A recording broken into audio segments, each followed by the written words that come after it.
Did you ever dream of living in a storybook castle? You know, like a princess, a brave knight at the round table, or maybe even some brooding feudal warlord plotting from a stone throne. Well, come on, admit it, you definitely have. Now, believe it or not, some castles do come up for sale, so that fantasy might not be as far off as it seems. Although after seeing the ones on this list, you might think thrice. Today we've got a glorious visual buffet for your fortunate eyeballs and those curious little minds. We've 15 castles no one wants to buy even for $1. Well, maybe a bunch of them still cost millions and aren't open for sale, but let's not split hairs. Sit back and enjoy.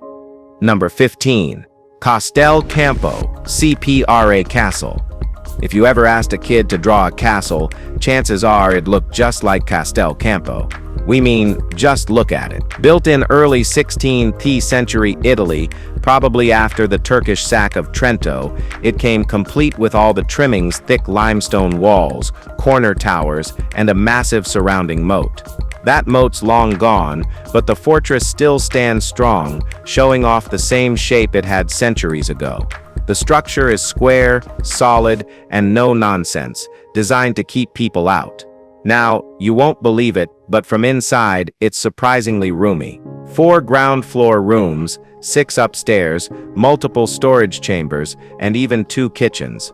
Add a private inner garden and its own water supply, and you've got a self-sustaining medieval fortress. While it's not dripping in spooky legend or ghost stories, the sheer presence of Castel Campo is enough. It looks like it hasn't aged a day, stubbornly defying time.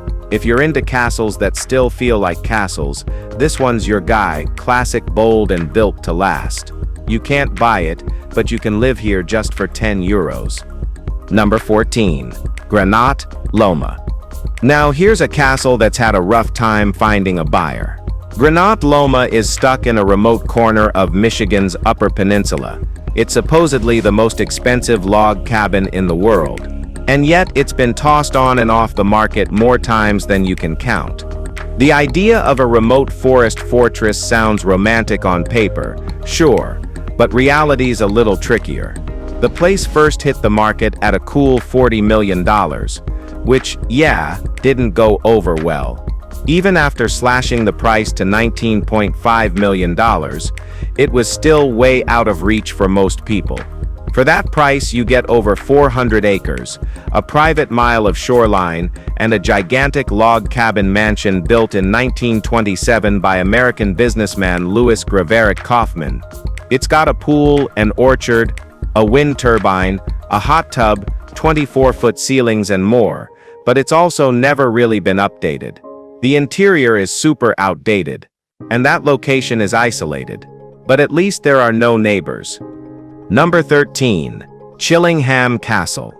Chillingham Castle is nestled in Northumberland, and it was the home of the Grey and Bennett families from the 1400s all the way through the 1980s. The castle grounds include a massive enclosed park where a rare breed of white cattle, yes, actual Chillingham cattle, still roam. About 130 of them live in the area. The castle itself is Grade 1 listed on England's Heritage List, and the grounds are Grade 2, meaning the whole thing's legally protected and historically significant. But the real reason people know this place: ghosts. And we mean lots of them. The castle has been called the most haunted in Britain. There's the Blue Boy, who apparently cries in the corridors, a woman in white who's been spotted near the pantry, and Lady Mary Berkeley, forever wandering around in gloom. With its dungeons, torture chambers, and centuries of dark stories, Chillingham leans into its ghostly fame hard. If you're into ghost tours, you'll fit right in. Number 12. Kimball Castle. Overlooking a lake in New Hampshire, USA, Kimball Castle was once the private summer estate of railroad tycoon Benjamin Ames Kimball. The whole estate originally covered around 300 acres, although it's since been split up and repurposed. A chunk of it now functions as a conservation area managed by the town. The castle itself still sits on over 20 acres and remains privately owned. Like a few others on this list, it's a mock medieval-style mansion, modeled after classic European castle fortresses. Kimball, being the big boss of railroad companies across the region in the late 1800s, began construction around 1894. He lived there during the warmer months until his death in 1920.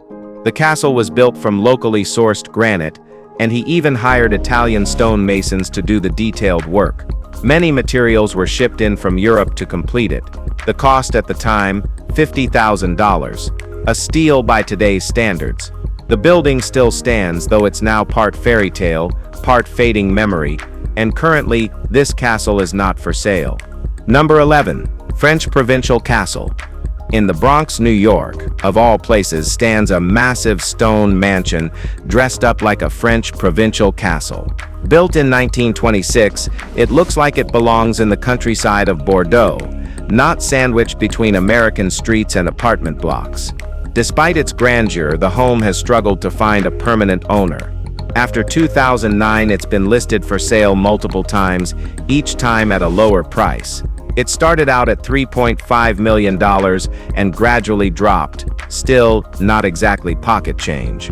The home's 30-inch thick stone walls were built using material salvaged from an old Croatian castle and shipped over via Italian cargo lines. The original homeowner had connections in Europe, and it shows this wasn't some quick build.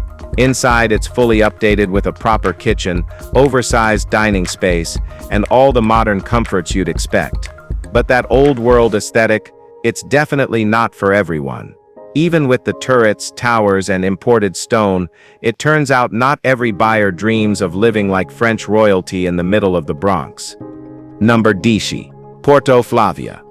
Now, we've got what might be the most jaw-dropping port on Earth, Porto Flavia, carved right into the face of a cliff on Sardinia's southern coast.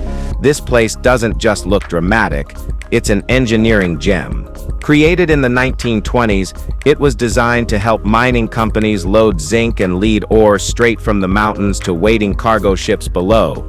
Imagine a system where underground trains would carry ore from deep within the rocks, spit it out through a tunnel in the cliff, and drop it right onto boats. Pure genius. It sliced transportation costs by a staggering 70%, keeping the operation alive and booming.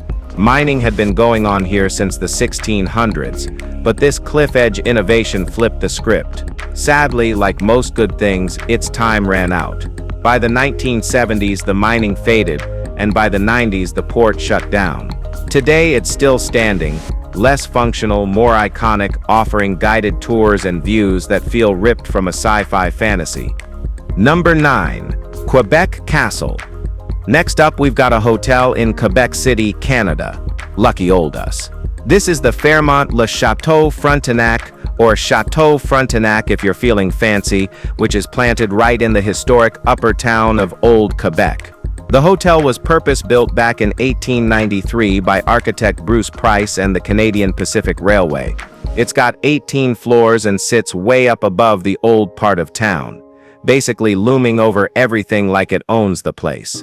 It was one of the first ever Grand Railway hotels, and by 1981, it had already been declared a National Historic Site of Canada. The design is based on medieval French castles, and it even has that over-the-top tower you'd expect from that style.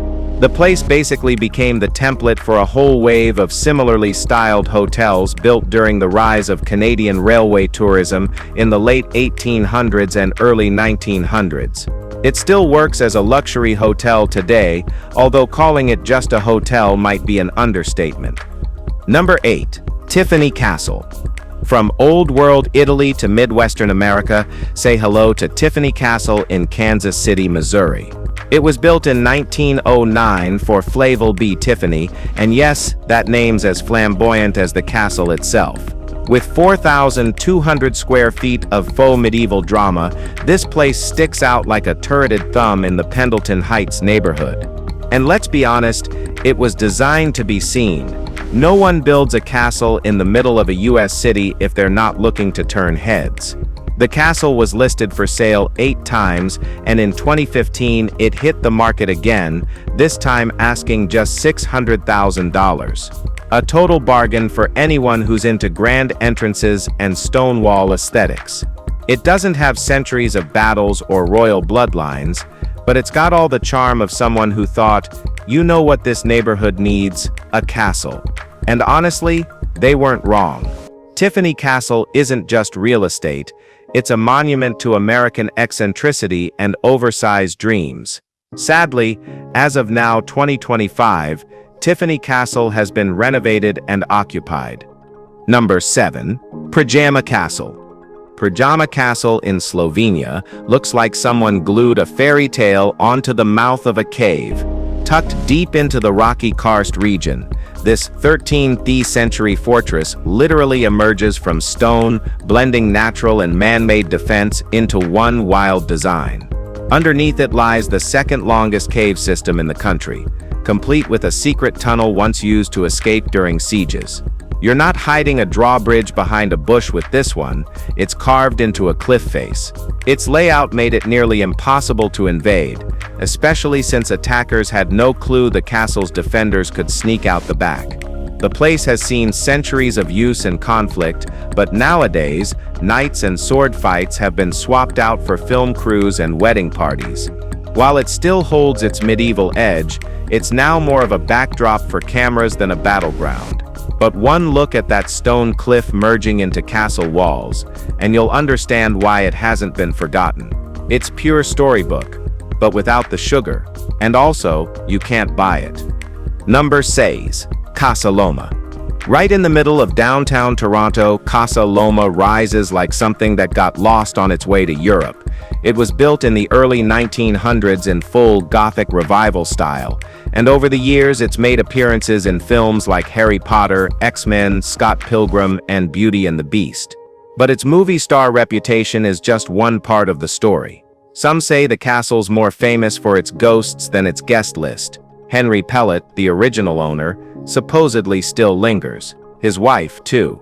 And then there's the maid who's said to have died during Toronto's 1918 flu epidemic. The place has nearly 100 rooms, and construction took almost 3 years and close to $3.5 million at the time. And even with all its grandeur, the castle's name isn't even in correct Spanish. Casa Loma translates awkwardly as Hill House, but the words are jumbled. These days it runs as a museum by day, a wedding venue by night. Haunted or not, the drama never leaves. Number 5. Castello di Belvedere. Next up, we've Castello di Belvedere in Italy. And yes, it is also not for sale. It's a castle that's worn more faces than a chameleon. Its origins trace all the way back to 1024, built most likely by the Bassini counts. Though the story's a bit foggy, what isn't foggy is its evolution. In the 14th century, the ruling family decided it wasn't grand enough, so they expanded the castle until it swallowed the entire surrounding village, now known as Civita Castellana. Its medieval bones are still intact, but layer after layer of architectural upgrades were slapped on from the 1500s all the way to the 1900s. So yeah, it's basically a timeline of Italian design all rolled into one fortress. Despite the glow-up, it hasn't shaken its gritty charm. Defensive walls, towers, and fortified bits still stand, just dressed in a little Renaissance flair. Now owned by the state, it's a piece of living history, less about medieval warfare these days, and more about preservation, tourists, and bragging rights for having survived almost 1,000 years. Alright guys, now let's move to number 4, Bodiam Castle. England's Bodiam Castle dates all the way back to 1385. It was built by a knight of King Richard II. And to give you an idea of how far back that is, this guy survived the Black Death. The actual one. Bodiam wasn't just built to look good in photos, it was made for defense. During that era, the southern coast of England was constantly at risk of invasion, especially from France. So the walls were fortified, the moat was deep, and there were murder holes ready for use. Every stone had a job. After years of holding out, it eventually slipped into decay. By 1926, the castle was in rough shape, but it was then gifted to the National Trust, which took on the job of keeping it upright. Today the place is mostly hollowed out, but the outer shell is remarkably intact. Number 3. Castle of Good Hope. The Castle of Good Hope was originally constructed in Cape Town, South Africa during the 1600s, and by 1936 it was recognized as a historic landmark. Massive restorations were carried out in the 1980s, and the place now stands as one of the best preserved examples of 17th century architecture anywhere on Earth. But its past wasn't exactly squeaky clean. It was used as a military fort, then a prison during the Second Boer War from 1899 to 1902. Later it became the regional headquarters for the South African Army in the Western Cape. These days it houses the Castle Military Museum and still holds on to its original pentagon-shaped blueprint. It was initially built to defend against British attacks, and like most forts of its age, it's seen its fair share of ugly moments. Paranormal reports aren't uncommon either.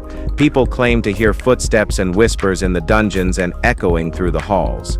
Even the old bell, bricked up centuries ago, is said to ring on its own. If it's ever for sale, will you buy it? Number 2. Himeji Castle.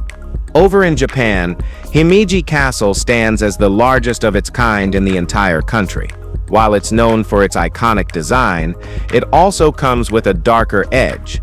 The original structure dates back to 1333, built first as a defensive fort on a hill. Over the years, it was dismantled, relocated, and reshaped until it became the sprawling fortress we see today. It's packed with 83 rooms and all the architectural traits of Japan's feudal war era. In 1581, a 3-story keep was added, cementing its image as the archetypal Japanese stronghold. Alongside all that, the ghost stories roll in heavy, especially during summer, when Japan's Obon season is believed to stir the spirit world. Himeji is also home to Okiku's well, the haunting inspiration for The Ring. Locals believe it's cursed. Whether that's legend or not, this place has a presence. Stepping inside feels like entering something that's been quietly watching for centuries, so it's best to stay away from it. Number 1. Castello di Mondeno. Perched dramatically on a hill in Italy's Marche region, Castello di Mondeno wasn't just built for show, it was built to dominate. This 15th century fortress had one job: control the valleys between the Mitaro and Foglia rivers, and it succeeded. During endless papal wars and local turf battles, the castle's defenses were upgraded relentlessly. By 1445, it featured a towering central keep, fortified walls, and strategic vantage points for miles. But like most powerhouses, its military role faded. By the 1600s, Castello di Mondeno started softening into a quiet rural village. That peace didn't last forever. World War II left the place battered, and by the 2000s, it needed major structural work to stay standing. Restoration brought it back, brick by brick. Today, it's a relic, solid, stoic, and still commanding respect from its perch. It may no longer echo with the clash of swords or the bark of orders, but Castello di Mondeno hasn't forgotten its past. You feel it in the stones, in the silence, and in the sky-high view. You can't buy it, and you don't need to. We hope you enjoyed this video. If you did, please like, share, and subscribe to our channel for more amazing content like this. Thanks for tuning in, and we'll see you soon in the next one.